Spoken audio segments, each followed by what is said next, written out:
சமீப காலமாக சினித்துறையில் நிறைய டிவோர்ஸ் நடந்துக்கிட்டு இருக்கு. பட் ஆனால் நல்லா வாழ்ந்துக்கிட்டு இருக்கிற குடும்பத்தையும் இவங்க டிவோர்ஸ் பண்ணுறாங்க, அவங்க டிவோர்ஸ் பண்ணுறாங்கன்ற மாதிரி நம்ம நெட்டிசன்ஸ்லாம் ஏதாவது கிளப்பி விட்டுடுறாங்க.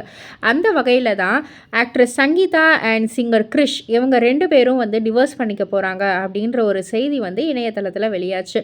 ஸோ இது சம்பந்தமாக நடிகை சங்கீதா அவர்கள் வந்து இதுக்கு மறுப்பு தெரிவிச்சிருக்காங்க. ஆக்சுவலாக அவங்களுடைய சோஷியல் மீடியா பக்கத்தில் வந்துட்டு சங்கீதா கிரிஷ் அப்படின்னு வந்து இருந்திருக்கும் போல இருக்கு. கிரிஷ் அப்படின்ற பெயரை வந்து அவங்க நீக்கியிருக்காங்க. அதனால தான் நம்ம நெட்டிசன்ஸ்லாம் வந்து அப்படின்னா இவங்களும் டிவோர்ஸ் அப்படின்ற மாதிரி வந்து சொல்லியிருக்காங்க. ஆக்சுவலாக அதற்கு ரீசன் வந்து என்ன அப்படின்னு வந்து கேட்டிங்கன்னா, நியூமராலஜிக்கலாக இன்ஸ்டாவில் வந்து அந்த ஒரு நியூமராலஜி பார்த்து தான் அந்த கிறிஷ்ன்ற பேரை வந்து சங்கீதா பேருக்கு பின்னாடியிலேருந்து எடுத்திருக்காங்களாம் சங்கீதா. ஸோ இதுக்கும் டிவோர்ஸ்க்கும் காரணமே கிடையாது, தயவு செஞ்சு கிளப்பி விடாதீங்கப்பா அப்படின்ற மாதிரி தான் வந்து அவங்க ஒரு பதிவு பண்ணியிருக்காங்க. இதை பற்றி நீங்கள் என்ன நினைக்கிறீங்க, உங்களுடைய கருத்து என்ன அப்படின்றத கீழே உள்ள கமெண்ட் பாக்ஸில் குறிப்பிட்டு சொல்லுங்கள். அண்ட் மறக்காமல் சினி வேர்ல்ட் சேனலை சப்ஸ்கிரைப் பண்ணி பக்கத்தில் உள்ள பெல் ஐக்கானையும் கிளிக் பண்ணிவிடுங்க.